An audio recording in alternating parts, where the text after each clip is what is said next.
Hello, hello, hello, everybody. Welcome to the On Call Coaches podcast, where we take a deep dive into the world of amateur player development, private skills coaching, and video training. Today, Coach, we're going to be talking about something a little personal to me. My nephew came up to me the other day. He says, Unc, I got an A. I looked at him and I said, in what? And he said, no, on my sweater. So today I want to talk about accountability, what it takes to be a good leader on a team, and how you put that all together to make a good team. I think it flows in nice with our guest that we had later today. Everybody, I'm Coach Switz. I'm Coach Zane. And so, Coach, let me ask you, what does it take to be a good captain or good leader on your team? I think it's both on the field or ice and off the field and ice. You have to be the voice of the coach. You know, the coach has a message. There's a culture with the team. Let's start with off ice. Off ice. Okay, cool. So off ice, bringing the team together. Like, you know, there's only so much a coach can do. Like the players look up to the coach, but at the end of the day, the leader on and off the field, so specifically talking off the field, is that person that can bring that team together, can do activities with that team, can help lead, let's say, a workout that the coach can't be at. Some, you know, in some sports with some dates, you can't have the coaches part of that workout. So, you know, your captains and assistant captains in whatever sport can help pull those players together, get them moving in the right direction, do some extra workouts, do some extra team building things, making sure that everybody from the top to the bottom is involved and all moving in the same direction.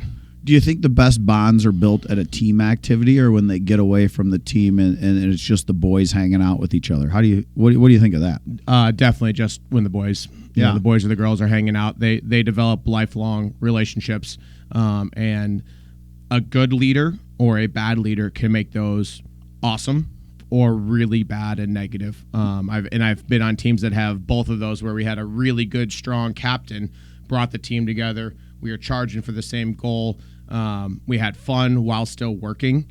And then I've had other ones that were more like the drill sergeant, that it wasn't as much fun, which then brings morale down a little bit, which then your work ethic goes down a little bit. And, you know, there's got to be that balance of I'm the leader, I'm in charge, I'm pushing the pack forward, but also not the drill sergeant. That can be more of the coach's role. Yep. And I've had coaches like that too. But, you know, that leader on the team needs to be somebody that the younger players are looking up to, can learn from, has to be a good example too. You know, that you talked about accountability. Like, you can't be the one who's messing around, because if you start messing around, you're like the general. Then all your other troops start messing around too. Yep. Now we got a big mess on our hands. You know, you have to be neat, clean, and orderly. Like, you have to be following the rules. We can have fun within those rules. We can build our camaraderie and make smart decisions of what we do in team building or whatever else. But still following that same path of what the team's on and the team's goals, and keeping those at the forefront too. Hey, you know, if you see somebody who's down, picking them back up. Hey guys, you know, last year we got second place. This year we're looking at first. Let's keep pushing. Let's move towards. That's our goal. We have that set out there, and then making little minor goals in between to work towards that. They can be that intermediary between the coach and players. Now, do you see the leadership making those goals, or does the coach make those goals, do you think? Depends at the age. And so let's use my nephew. He's a high schooler. So he's a senior in high school. He finally got the A on the sweater. He was pumped. Sure. It wasn't an A in class, though. I think that at that age, it's combined. I think the coaches meet with their leadership teams. When we coached high school, we met with our season A's and said, guys, you know, this is as much your team as our team as coaches. Like, you're at the age now where you're the leaders. You're setting the rules in the locker room of what's acceptable, what's not. Like, we have the overarching rules, but at the end of the day, like, is this going to be a fun team in the locker room, or is this a serious team in the locker room? Is this, you know, we're messing around, messing with each other, getting ready until like coach walks in and then boom, it goes serious? Or is this something where you run a locker room that's pretty tight as the leadership team and ready to get mentally prepared? It just depends on the makeup of the team, the players, their personalities, and I think they know the players better than the coaches know the players. Like, personality-wise, they see their true personalities. You know, for us, they go to school together. No. So they're together in school. They're together after school with workouts. You know, we see them when they walk into the rink. And we know them, but it was not the same as, you know, the players that are all on the team and they're going out on Friday night together. They know each other, and they know the right way to motivate everybody and get everybody ready to play a hockey game.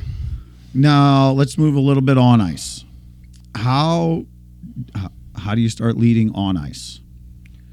Besides by example. So make it hard on that is a tough one, and I go back to, we had a couple captains when I was playing that weren't first line guys. They were the hard workers. So it's doing the right things. It's putting in the work. It's leading by example, but it's not always the person who scores the most goals or has the most assists.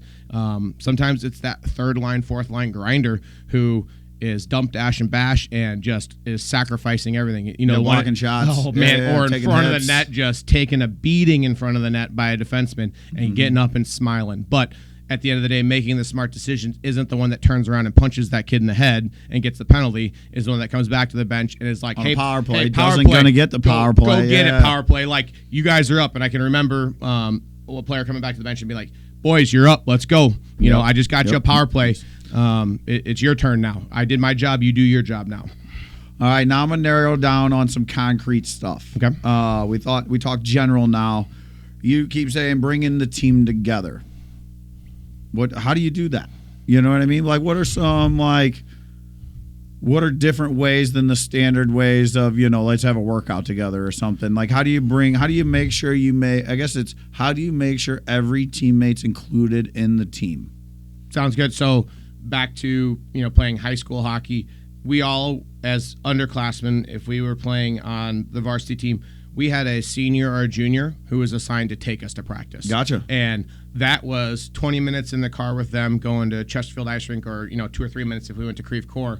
But that was time with that person where you got to know them, you got to talk about life, and it wasn't always just hockey talk. It was just getting to know each other. But those juniors and seniors that we all looked up to, sometimes it got rid of that barrier where we were afraid. It's a good place to start 100%. the relationship building. It is a forced now, drive to school. Everybody get in the car with a senior. Yep, or a junior. And that time broke down that barrier of fear. And as a freshman, when I was playing varsity, like, you realize they're human beings. Yeah, they're a couple years older, but you look up to them. You put them on such a pedestal that when you get to talk with them and talk about life, and you realize they're human just like everybody else, and you develop that relationship. And then when that relationship's there, it's easier then to put pressure on the younger player. Like, if you already have a relationship with that younger player, you can then turn to him and be like, "Hey, Zane, buckle up. Like, you're not giving it 100%.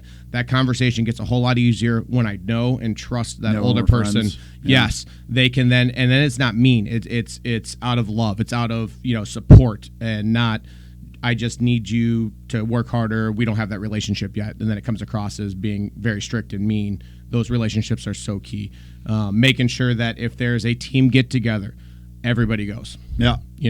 This is not just an upperclassman type of thing, lowerclassmen, and that's... Or just picking the ones that you like out of the lower classmen. That's usually what I saw, is we're just going to pick the ones that we like out of the lower classmen. Yeah, and that even goes all the way down to, birthday parties. We had an issue last year with my little kid, my girls' team, that one of the girls had a birthday party, and they left out a couple of the girls. What a nightmare for me as a coach. Yeah, the next practice... there's a group over here that's celebrating that kid's birthday, and was like, "Oh, we had so much fun at Bounce U," and then I've got 2 girls over here that weren't invited. Yeah, and that's a very weird dynamic, even at 8 years old, and it only gets worse as you get older. So making sure that if there is an event, if there's something you're going to do together, that the team gets invited, and not just pick and choose, like you said. Yeah. Nice. Well, I think that's pretty good. I mean, we talked about accountability up in the next episode, and how do you bring that in as a high school? It's hard to hold your friends and your peers accountable. Talk to me. How do you make that happen and not be also a jerk about it, or you know what I mean? Because there's a way to do it to where you don't make everybody mad. Sure. The sooner that you can see that there's an issue. So I got an A when I was a senior, I believe it was, at DeSmet. And I made sure for my underclassmen that if I saw any issue, any slip, any change in personality, there was a one-on-one conversation or 2-on-1 with another captain or whatever, that we figured out what it was. And it could be my girlfriend broke up with me. It could be that I struggled in a test. Cool. Let's help you. Do you need somebody to help tutor you? Like, there's other ways that the team can come together as a support network but you have to recognize those as soon as possible. It's not, hey, I just failed this class. It's, hey, I struggled on this homework assignment, or I struggled on this test. And that goes back to the bond and the friendship and the support that you have to build early on, so that player is also comfortable coming to you if they recognize that they're having issues. And it's always an open door policy. You come talk to me, you're having issues on and off the ice. I'm not your mom and dad. I'm not going to scream and yell at you. I'm going to help you work through this. Nice. If we had, if it's a huge problem, then we would get the right people involved. Luckily, we never had anything like that, but recognizing issues as soon as they're starting to present themselves are a whole lot easier to address than when it snowballs and becomes this massive issue. What about on-ice accountability? Because I know our guests, we talked a lot about how his championship teams, they held each other accountable on the field. So how do you go about that to where you're not, it's hard. Some kid's not doing his job, back checking or blocking shots or something. How do you, as a leader, do you bring the whole group together, the leadership team, or how do you address that? I think there's different levels depending on what that is, whether it's it could be just a skate by, tap him on the shin guards, hey, pick it up. I noticed you're slacking a little bit. Or even before that, it could be, hey, what's up? Like, is there something going on? Like, I noticed that you're down a little bit. You're not working as hard. It could just be that he didn't sleep well last night. No. And then that's one that I can just write off. Okay, we'll give you a pass for this practice, but you better bring it next practice. Take care of yourself. Like, that's your job. Your job is to take care of yourself. Make sure you're ready to play whenever we step on the ice. And again, if it's goes past that, if that didn't work, then we can make it a bigger group. And at the end of the day, we could have a full sit down as a team and say, guys, we're just not doing it. And I'm not going to call out the individuals in that room right away. It's going to be a team. Like, let's pick the whole team morale up.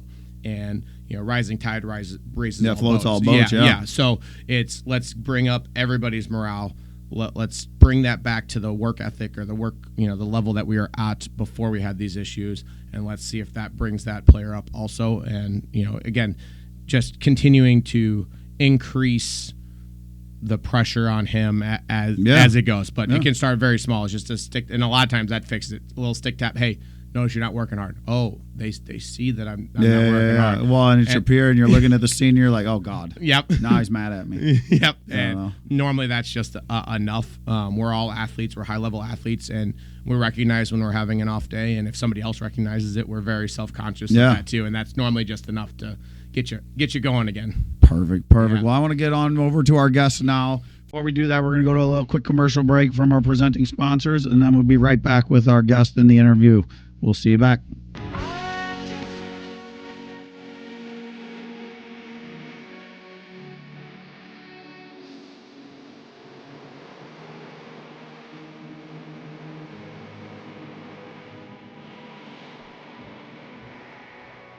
Camps. Okay, everyone, I'm pumped to talk to our next guest. He played 4 years at James Madison University, where he won a Division I AA national championship. During the championship run, he was a huge part of the success. He had 9.5 tackles, 6.5 sacks, 3 fumble recoveries, 1 interception. This player had the biggest heart on the team. That's his coach's quoted words, not mine. After college, he went on to play 2 seasons in the Arena Football League. Once he retired from playing football, he went on to coach varsity high school football for the past 7 years for Sergeant Bluff in Iowa, and then he also is a competitive travel softball coach for the last 7 years. Ladies and gentlemen, I'm pumped to bring him to you, Mr. Bruce Johnson. Bruce, how you doing? I'm doing well. How about yourself? I'm doing good. Did I mess any of that up? I always like to start there. Oh, no, this is right on point. Perfect. Except for the number of tackles. I had way more than 9 tackles that year. I thought that was a small 6.5 sacks. I was like, what, you only tackle the quarterback that year? I don't tackle anybody else. I got eyes for the quarterback only. Man, that's good.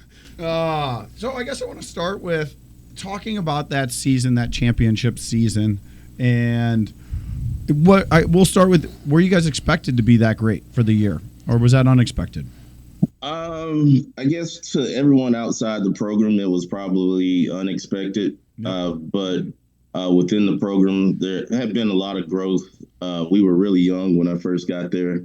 My true freshman year, I think there was a total of 40 guys who were either true freshmen or redshirt freshmen.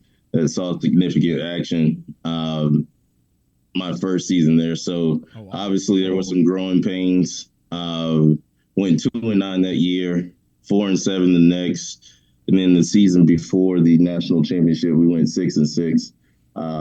Going into that spring before the national championship year, I think everybody knew it was going to be a special year. I don't know if anybody would have tabbed us. I don't know if we were thinking national championship, but we knew we were going to have a pretty good ball club. It's going to be a fun year. Yep. Nice. And when you're getting into that season, you kind of see it coming because you've been watching it for the last 3 years. The team's constantly getting better and better and better. How do you as a player, because you're getting, I think that was your junior year, your redshirt junior year, would that be right? Mm-hmm. Perfect. Yep, that'd be correct. And from what I read, it seemed like you took a little bit of a leadership role from what coaches quoted words for you. How do you prepare for a season like that where you know it's our chance to really make it big this year? How do you help that team? Just holding everybody accountable. I think that was probably one of the biggest things that kind of set us apart from the years prior. Obviously a lot of maturation happened over that, from when we first got there, but growing up, and I think everybody kind of knew it was going to be a special year, and coaches holding us accountable, but more importantly, there was a lot of accountability in the locker room. We talk about that often. We actually just got inducted into JMU's Athletic Hall of Fame in September. So I saw that. Congratulations. Well, thank you. So a lot of those stories that come up, and one of my good buddies, he played linebacker for us, and we talked about my roommate. He played linebacker. He was from Rochester, Quinn Walton, and the other linebacker told me, he was Isaiah Bradshaw. He told me he was having a bad day and just off at practice, and Quinn kind of pulled him aside and was like, "Hey, I don't know what bleep you have going on, but you need to lock it, a lot of extra together. Lock it in." And, there was a lot of that, just from players, because everybody kind of knew it was going to be a special year. And, I think that's what, good teams, coaches lead, but great teams, players are, the primary leaders on the team. So I think that's kind of what we had in that situation. Amen to that. I was just going to go that route with, coaches can only see so much. Championship teams, when we talk to coaches and players that have been a part of those awesome special teams, that the players hold each other accountable. They're not just waiting for the coach to step in and say, "Hey, you should have done this, you should have done that." Like, if you mess up a play, you're looking down the line at somebody else who's looking at you going, "All right, like, we got to pick it up. Right. Like, that was a mistake. That's fine. Let's move on." But you're holding people accountable. You're also building people back up after mistakes, and not letting them getting down on themselves. If somebody's having a bad day, we can have that conversation. Hey, pick it up. But also, hey, you care about them, and that's the other aspect of it that I see with championship teams is there's a love for each other on the field or the ice or whatever that playing surface is. You truly love each other, and you're there for each other on and off the field, and that's definitely something special that not every team I've been a part of. I wish it was there, but the ones that were truly special that went on to do some great things had that love for each other, and the coaches were a part of that too. So absolutely, I would actually say that was along with the accountability aspect, the brotherhood with everybody in the locker room. We were all together, and we had a very, an interesting dynamic kind of happened right before that season. Justin Riscotti, he had transferred in from Louisville, and prior to him coming in, we had the same starting quarterback from my freshman year, Matt Lazat, and Matt was a very steadfast leader on the team. And, Justin had come in, and when Justin came in during summer workouts, we all kind of looked at each other and was like, he's probably going to be the guy. He might steal that job, yeah. Yeah. And we had a podcast a few weeks back, and we talked about that as well. One of probably the biggest components to that season that kept everything together was Matt's leadership, because he could have definitely took a negative outlook on that whole situation, and that probably would have created a pretty big divide in the locker room. And that season likely doesn't happen if he doesn't handle that situation the way he did, with the grace that he did. And it was still a very vocal leader, very present in the locker room, and very present in helping bring Justin along in the process as well. Yeah, a little bit of that maturity you had talked about earlier when describing that team. It sounds like it started with the quarterback, or the backup quarterback. Now took that on. Absolutely. As a coach now, and looking back on how your coach back then handled that situation, and was able to get to keep that quarterback who was the leader before, and now he's going to have to take a second seat to the new quarterback. How did he handle that to make that transfer so smooth? Because I'm sure there had to be somebody helping that along. Would you think, or no? Well, he had always set the tone that the best player was going to play. Mm-hmm. And I think regardless of politics or who recruited who or who brought, who in, the expectations that the best 11 guys will be on the field at all times, that precedent had been set from the beginning. So when you kind of keep that same tone throughout your tenure, it kind of sets the expectation that, okay, well, if I'm not on the field, maybe I need to look myself in the mirror to to change that if it can be changed. So I think setting that precedent early kind of helped that transition. And he, it wasn't a situation where Justin came in and, sometimes you see coaches where they force the starting quarterback to kind of be, I guess, the head of the team, and you expect them to be the primary leader. I think everybody internally knew that Matt was our guy as far as from a leadership perspective. And coach kind of Matt was still, even though he wasn't starting quarterback, he was still one of the captains of that team. So I think it was still very present in everyone's mind that Matt was, one of the main leaders on that team. Yeah, and that's a great way to do it as a coach, of having him still be a captain and being able to help influence the new starting quarterback. And I'm sure he got some snaps that year too and was able to get in and influence some games, but also then just supporting the team the best way possible, and that maturity level and being honest with himself of that role. Now you've been doing a skills training for football for the last 15 years, you were saying. And so when you're training players, what lessons did you learn through your playing career that helped develop those players that you transfer into them, and giving them the tools to face some of these harder situations or be ready for that big game? You've got some unique experience playing in a national championship game. What can you help those types of players that are going into a big game, whether that be a weekly matchup against the biggest rival or a championship game, that they can take from you, so they don't maybe make the same mistakes if you made a mistake, or game prep and that type of stuff? Well, one of the biggest things, whether it's football, softball, whatever the game is, even on the ice, whatever it is, no matter how big, quote unquote, big the game is, it's still the same game you played over and over and over again. One of the biggest things that I try to pass along to my players that I've coached is, especially with football, not especially with, but specifically talking about football. The field's 100 yards long, 53 and change across. So, the game itself doesn't change, just the number of eyes increases a little bit, but your job doesn't change. You do the same things you've done in practice and repped over and over and over again. So allowing the moment to not be so big and just be present. Don't worry about, who you're playing, just worry about what you have to do to execute. The other thing that I really try to impress upon my kids that I've coached is the attention to detail. One of the things that I've kind of noticed from coaching is, like, a lot of guys and girls kind of go through their sport, just going through the motions, just doing things just to do it.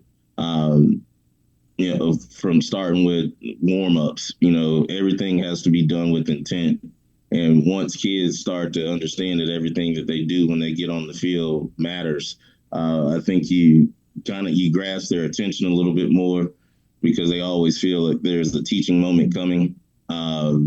And just getting them to really understand like the little nuances of the game once the fundamental base is built. I like that on the football side, especially with the details and focusing on that. I find in hockey the players tend to get too excited for those big games. They before they even get out there, half of their adrenaline for the game is gone, and so when we start, we're already on the downhill slide of our adrenaline rush for the game. Does that happen in football? And if so, how do you help that? Well, it's funny you bring that up.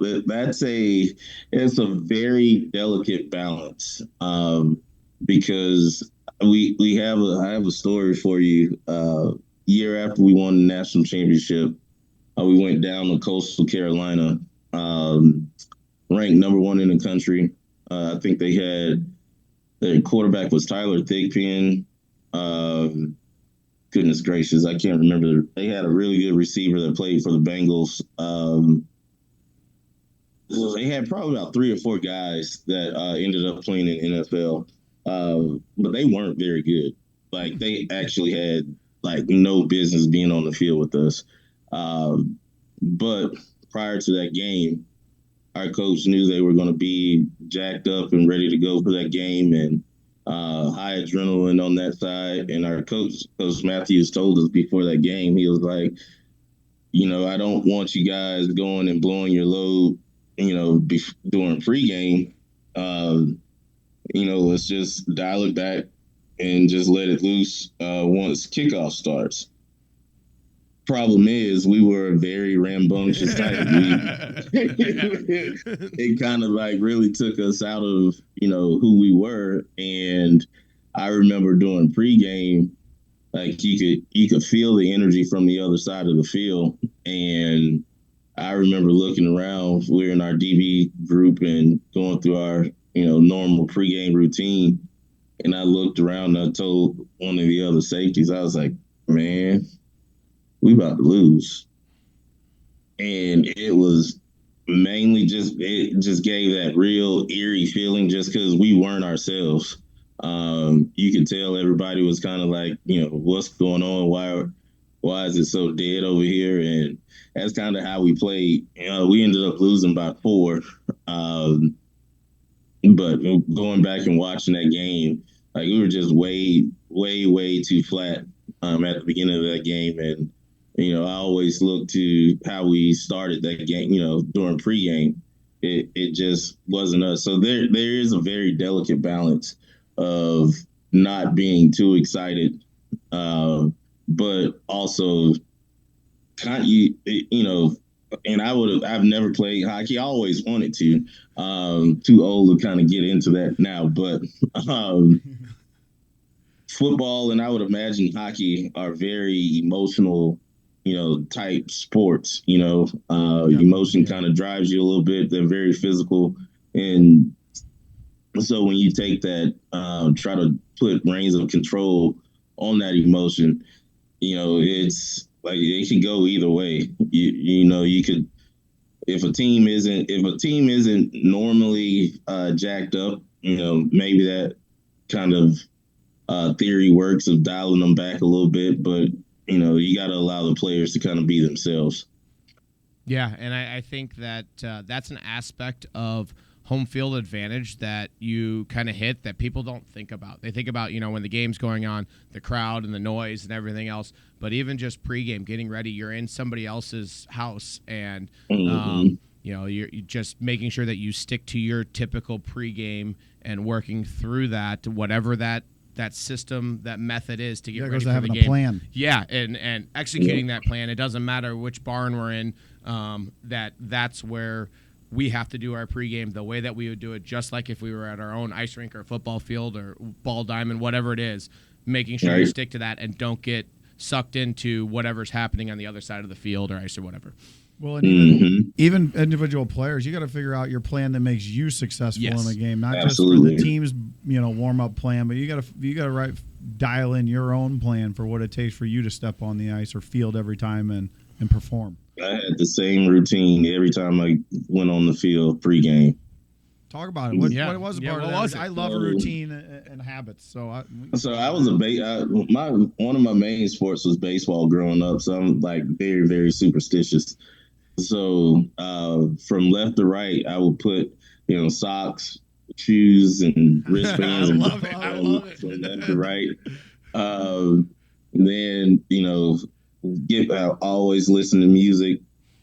Listen to, I guess they call it trap music now, but would go out on the field. I would take a lap up and down the field, kneel at the goalpost, say my prayers, have my little boxing routine on the goalpost, get my hands ready. And then from there, it was, I returned kicks too. So I would catch punts, and from there, I'd go in and, I had my same routine, putting my pads on, how I got those on.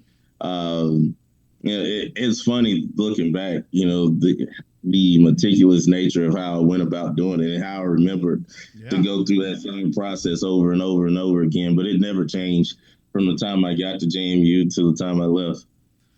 I bet that really helps come to those big games. Well, it's attention to detail. Yeah. And it's mentally attention to detail before the game, and that transfers right onto the field then. If you're focused and attention to detail getting ready, you step on the field, there's attention to detail just like you talked about earlier, and how important that is. Now, how did you get into softball? How did you get into coaching softball? What brought you there? You played professional football. Typically, we see you follow the path of what you played. How did you get into softball? So, like I said, I did play baseball. Played baseball at a very high level as well. I actually got drafted out of high school by the Marlins organization. And so that, I guess the diamond has always been in me. But I have a daughter, and she was starting, I think it was T-ball, and we had moved my wife is from a small town in Iowa, and that's how we ended up there. And I remember I was like, I had my preconceived notions of what instruction and everything else would be like, but I was like, I'll give them a chance. I went out to a practice and saw the lack of fundamentals being taught to kids. And that's like one of my biggest pet peeves. I hate kids, receiving poor instruction, especially at a young age, because those habits get, they're so hard to break, once they're, in those 12 to 13, 14 years old. You've been doing the wrong thing for 6 years. Now you having a coach come try to refine all those bad habits. It's a pain. So went out to practice, and I was like, I told my wife, no, I can't sit and just watch this. So I kind of volunteered to help. And then helping kind of turned into a primary coaching role, even though I wasn't labeled the head coach. All eyes were on me, and it kind of snowballed from there. So softball is actually, it's one of those things. I kind of went down the softball rabbit hole. I probably watch more softball now than I do football. Oh, wow. How does the football team, how does Sergeant Bluff team feel about that? So this is, I guess, my second or third year not coaching at Sergeant Bluff. Okay. My daughter plays pretty high level travel softball now. So I don't have the bandwidth to do both. Softball requires a lot. Football requires a lot if you're going to do it right. I remember, I guess, when she first started, like the higher level travel stuff, I tried for one season. I did both, and I remember we had a tournament in Bellevue, Nebraska, which is maybe about 2 hours from where we lived. and Sergeant Bluff was 30 minutes north of our house. So we had a tournament, and so like that weekend was just crazy. We had a game Friday night, uh, big game Friday night, and we usually, celebrated a little bit at the coach's house.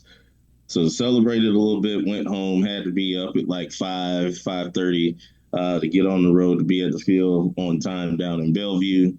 Went there, had the tournament on Saturday, same thing on Sunday. Well, on Sundays, uh, we have our coaches meetings. And then on top of that, I had to get my film breakdown done.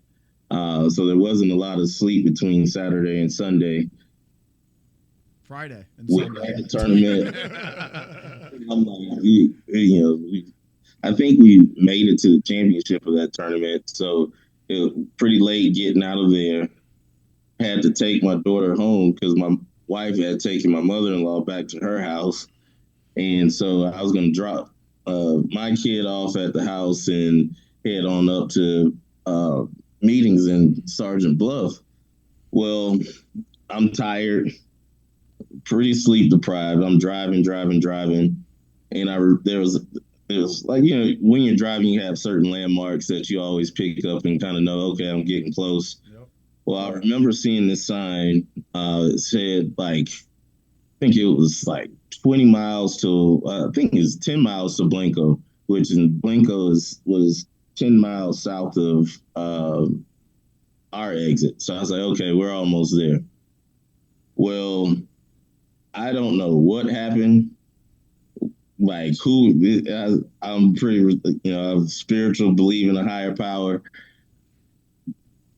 The higher power was driving that car at that point, because somehow between seeing that sign and driving 10 miles past our exit, I didn't realize I had passed our exit. And I kind of like came to, I was like, why is it taking so long to get to this exit? And I look up, and the exit for Whiting, Iowa is right in front of me. I was like, how in the hell did I miss my exit? I had no recollection of what happened like the last 30 minutes. So I was like, at that point, I remember getting to meetings, had to make a U-turn, drop my kid off, got to meetings, and I sat down, and I remember Coach Smith telling me, he was like, you look awful. I was like, yeah, thanks. I appreciate that. And I just, it gotten to a point where I was like, okay, like, I know my kid had pretty high aspirations with softball.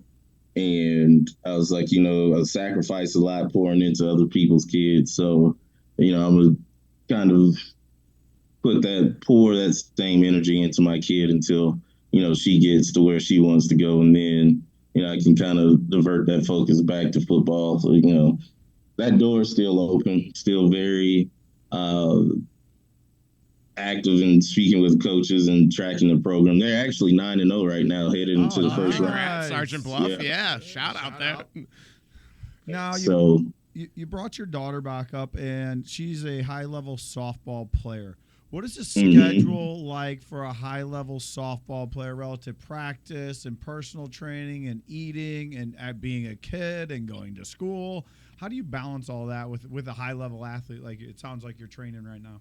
So she's learning these lessons now.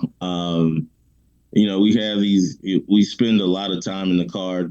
She and myself headed to practices, and I do all of her catching instructions and hitting instruction. So we spend quite a bit of time together, and we all often talk about what her goals are. And with that, I also have to tell, I was like, look, don't feel like you have to be this super successful athlete. Like, I'm going to love you regardless. Like, you're my daughter, love you to the moon and back, whether or not you play sports or not. Don't get caught up in what she's been around a lot of high-level athletes, and as me and my buddies get together, she hears all the stories. Uh, she was around. I got the notification that we got inducted into the Hall of Fame, and she thinks that's all cool. We went to JMU's prospect camp. I guess that was 2 years ago, 2 years ago, and getting on campus, and she got to see, like, you see Dad's imprint on a lot of the stuff there. People still know who I am, and she sees how people react to me. I was like, look, that's not you. You're gonna have to chart your own path. Yep. If that's not something that you want, you have to make that decision for yourself. I don't want you to do this just because you feel like that's what my expectation is for you. So she's having to learn the balance, not even really, because there is no balance. If you want to be a high level athlete, you have to make sacrifices. That is so true on that. And I love, I've told multiple parents this, that I only get to be dad to two people in this world. I get to be coach to thousands or hundreds or whatever that is inside of my sports, but there's only two people in this world that call me dad, and I have to make sure that I balance that very well and make sure that they understand that, like you said, I am proud of you for whatever. You can be the best athlete, you could be the best student, you can be the best engineer, doctor, lawyer. I don't care what you do, as long as you have a passion for it, you love it, and I will always love you. And if you stumble, be the best at whatever you do. 100%. And making sure that I balance that in my own life of I'm dad to two, I'm coach to many, and making sure that I understand that. And it sounds like you do. That was an awesome way that you said that. Going back and looking over your career and while you were growing up and playing football, is there anything you changed the way you did the development process? Did you think you could have added something that might have helped you go further in that, or explain on that? Is there anything you'd change? A little height would have helped. Other than that,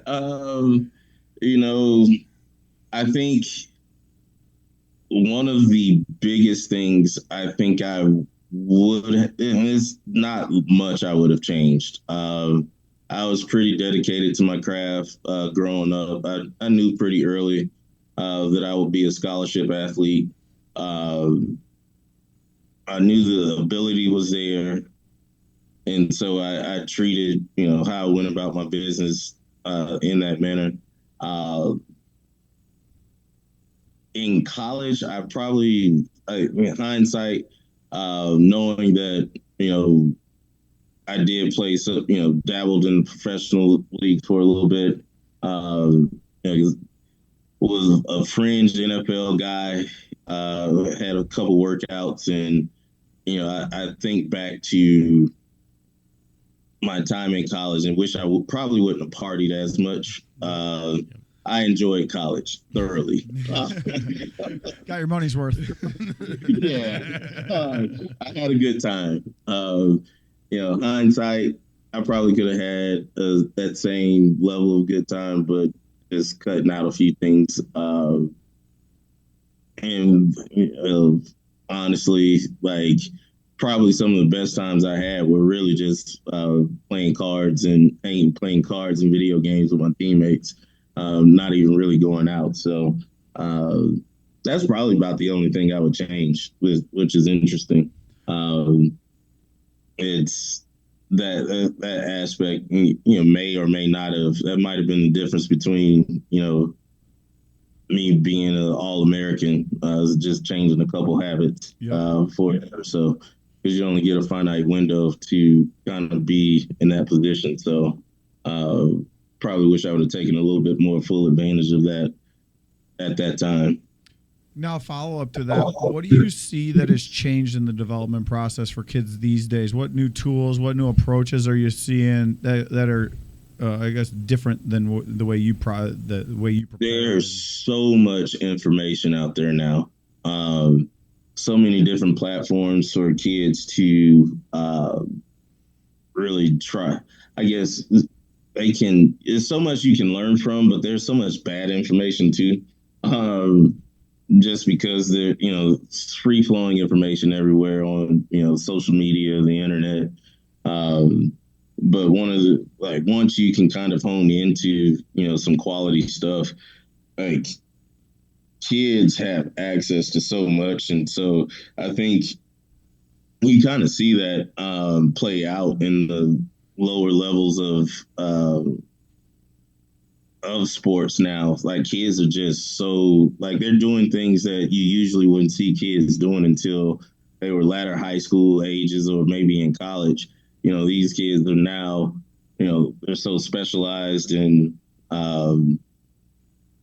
just advanced just because of all of the advanced tools that are out there and information. One of the biggest things that I preach to my kids is the ability to go back and watch video. Being able to go back and watch yourself constantly, see what you're doing wrong, study your opponent, study tendencies, and do it so with such convenience. You can pick up your phone and do it. Having that access it allows you to be able to play that much faster. Once you have that level of familiarity of what's going on the field and what you're doing specifically too. Awesome. Coach Alex and I actually were talking about this morning in the hockey world, that we're seeing kids that go out and watch the TikToks and the Instagrams, and they can do all these specialized moves, but then you put them in the fundamentals, and those aren't the most fun to watch, so they're not watching those. So like in hockey, They can pick the puck up on their stick, spin around in a circle, put it through their legs, do all these really fancy moves, but then you just stand them on the blue line at full speed and stick handle. Yeah, and you can stand them still and say, stick handle this puck back and forth, and I'm sure that's like saying just shuffle sideways, like we're going to shift the line to the left on the defensive line, Don't fall over. Yeah, and then they just fall over, but you tell them to do a backflip and they can do it in 2 seconds, and we're seeing that a lot with hockey players, that they can do a move that you might be able to do once a year, maybe once a career, if the situation presents itself, but the one that you do every single day, every time you hit the ice or the field, they struggle with those, and bringing them back to those fundamentals and keeping them grounded. That we have to build those fundamentals, and absolutely. I think I kind of really like. I have a very, I hate to call it vanilla approach to coaching, but like you said, I don't know if I'm pretty sure you guys have seen the videos. These kids doing all this crazy footwork, where it's like you're looking at it, and I'm like, okay, like I played many years of football, and at no point did I ever. And I played so I actually went to school as a receiver. I saw that. Okay. And so, like, I played both sides of the ball and return kicks, and at no point did I ever do any of this stuff. No cartwheels on the field? Yeah. What is this preparing you for? Even like in softball, like you see all these different drills that people do. And I remember one of my assistant coaches, he brought like, hey, can we do this drill and blah, blah, blah. Like, it'll be a lot of fun for the girls. I was like I'm all for the girls having fun, but what is this teaching? Yep. Like, how is this applicable to what we're trying to achieve on the field? And he kind of stopped and looked at me. He was like, you know what? You got a point.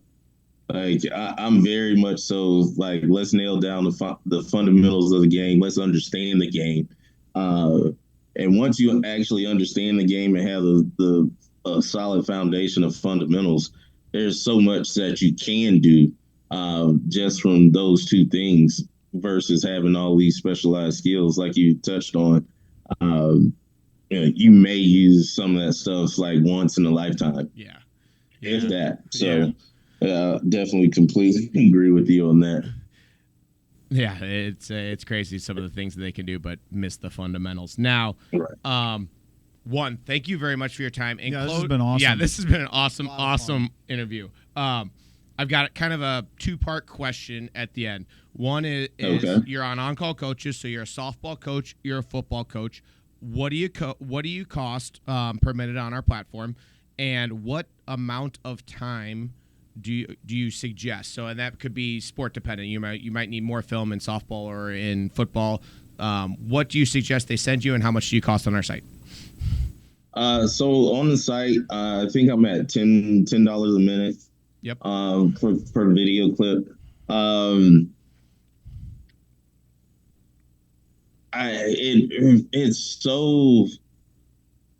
It's fluid on like how much film you need. I guess it really just depends on what issues the player's having.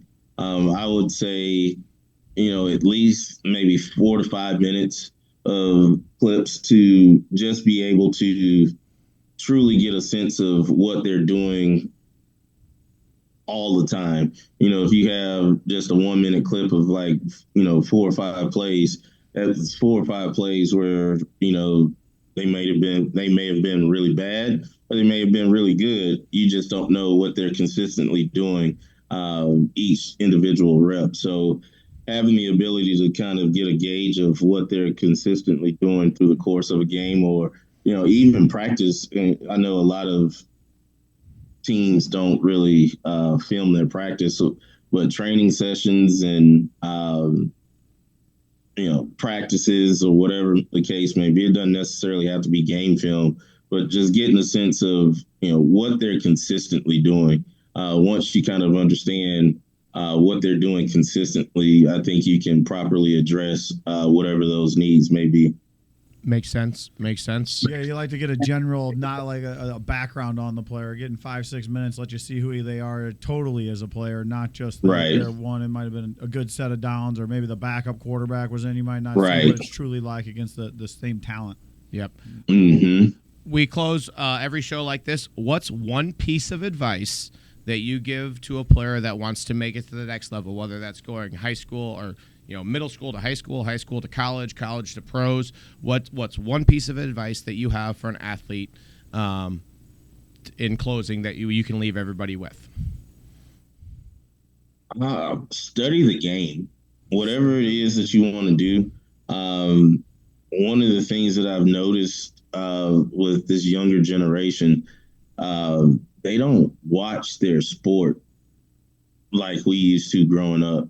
I remember a lot of the things that I did on the field, I did because I was trying to emulate, some of my idols, my sports idols.